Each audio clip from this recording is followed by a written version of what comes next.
Hello students, कैसे हैं आप सब। जैसा कि आप जानते ही हैं, पिछली वीडियो में हमने संज्ञा का चैप्टर कंप्लीट किया। अब हम करेंगे सर्वनाम। तो आइए शुरू करते हैं सर्वनाम। सबसे पहले परिभाषा लेंगे। सर्वनाम की क्या परिभाषा होती है? संज्ञा के स्थान पर प्रयुक्त होने वाले शब्दों को सर्वनाम कहते हैं। संज्ञा के स्थान पर, जैसे हमने पीछे किया था, संज्ञा किसे कहते हैं, यानी कि संज्ञा क्या होता है, अर्थ क्या है, नाम। और सर्वनाम में सर्व का मतलब होता है सब, और नाम का मतलब नाम, तो यानी कि सब का नाम। संज्ञा में कोई विशेष नाम था और सर्वनाम में सब का आ जाता है। सर्वनाम के प्रकार हैं। नंबर 1, मौलिक सर्वनाम। ये सर्वनाम हिंदी में कितने होते हैं? 11 होते हैं। याद रखोगे आप इसको, एक जीके का क्वेश्चन अलग से है ये। हिंदी में 11 होते हैं सर्वनाम। मैं, तुम, आप, यह वह, जो सो, कुछ, कोई, क्या और कौन, ये 11 होते हैं मौलिक। दूसरा है यौगिक सर्वनाम।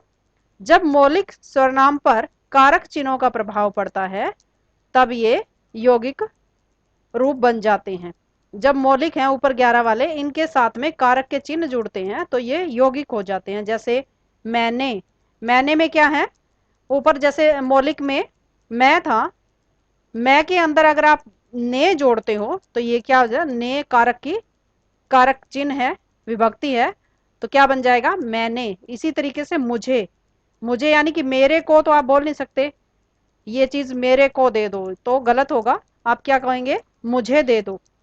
ठीक है, तो वहां पर मुझे हो जाता है उसका कारक चिन्ह लगने के बाद। इसी तरीके से बाकी सब हैं, हमको, हम, हमें, मेरा, मुझको, मेरे, मेरा आदि।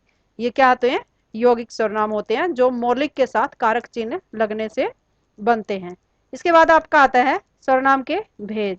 कितने होते हैं? 6।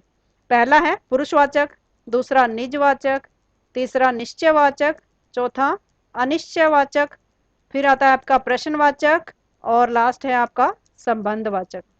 तो सबसे पहले है पुरुषवाचक। पुरुषवाचक में क्या है, वक्ता, श्रोता और अन्य। वक्ता क्या होता है, जो कि बोल रहा होता है। श्रोता यानी कि सुनने वाला होता है, और अन्य जिसके संबंध में बात हो, यानी कि जो सामने नहीं होता, जिसके संबंध में कोई बात हो रही है, थर्ड पर्सन जो होता है, का बोध कराने वाले सर्वनाम जो होते हैं पुरुषवाचक सर्वनाम कहलाते हैं। पुरुषवाचक सर्वनाम 3 प्रकार के होते हैं। नंबर 1, उत्तम पुरुष।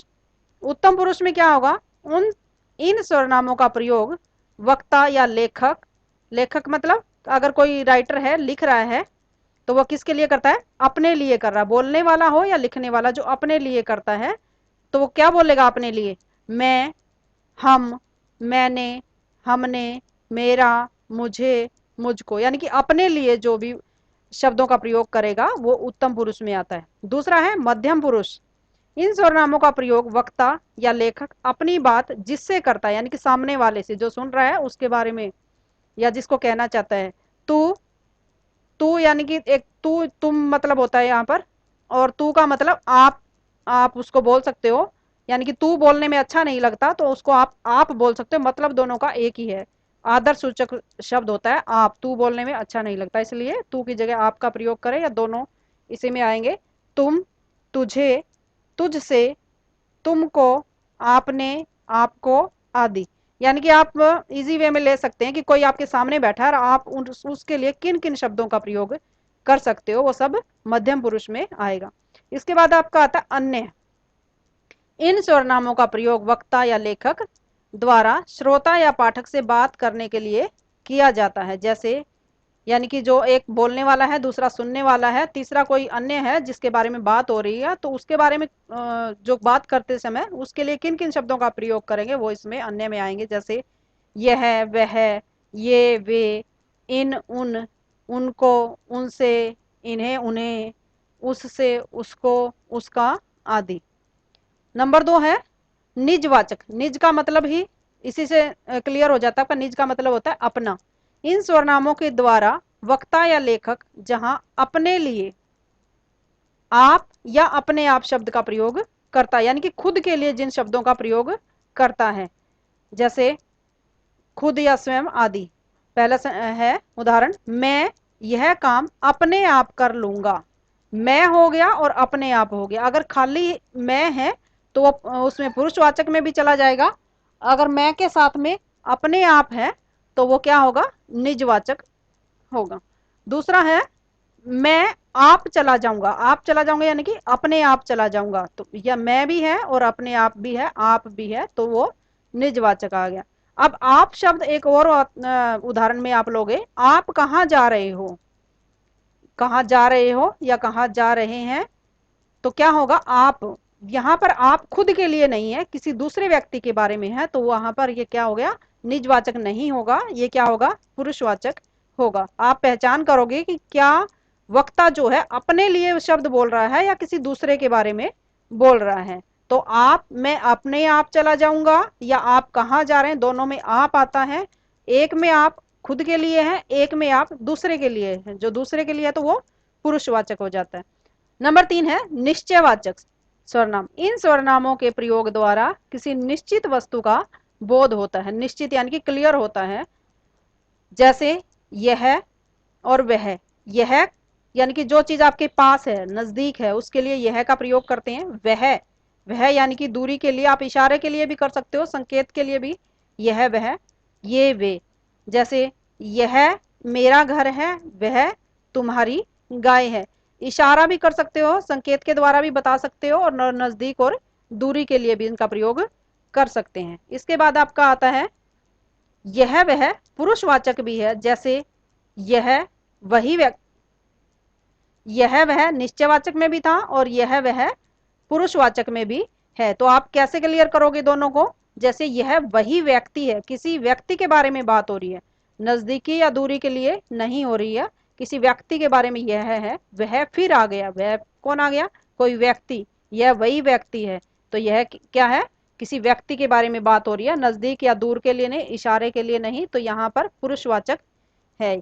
आगे है अनिश्चयवाचक।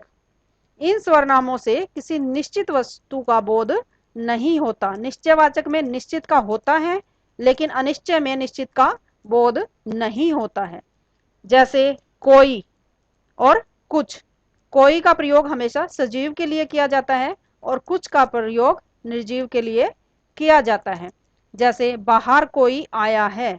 अब कोई का मतलब हमें नहीं पता, कोई इंसान है, कोई जानवर है। अगर मान लो कि दरवाजे पर कोई आवाज आई है खटखट की, तो हमें नहीं पता कि कौन है, कोई आदमी है, कोई बच्चा है, कोई जानवर है, कौन है, क्लियर नहीं है, इसलिए वो अनिश्चयवाचक है। दूसरा है पानी में कुछ गिरा है। कुछ क्या गिरा है, तिनका गिरा है, मिट्टी गिरी है, बाल गिरा है, क्या गिरा है, कोई छिपकली गिरी है, हम नहीं समझ सकते, तो कुछ गिरा क्लियर नहीं है। आगे है कुछ काम करो। कुछ काम करो, क्या करो।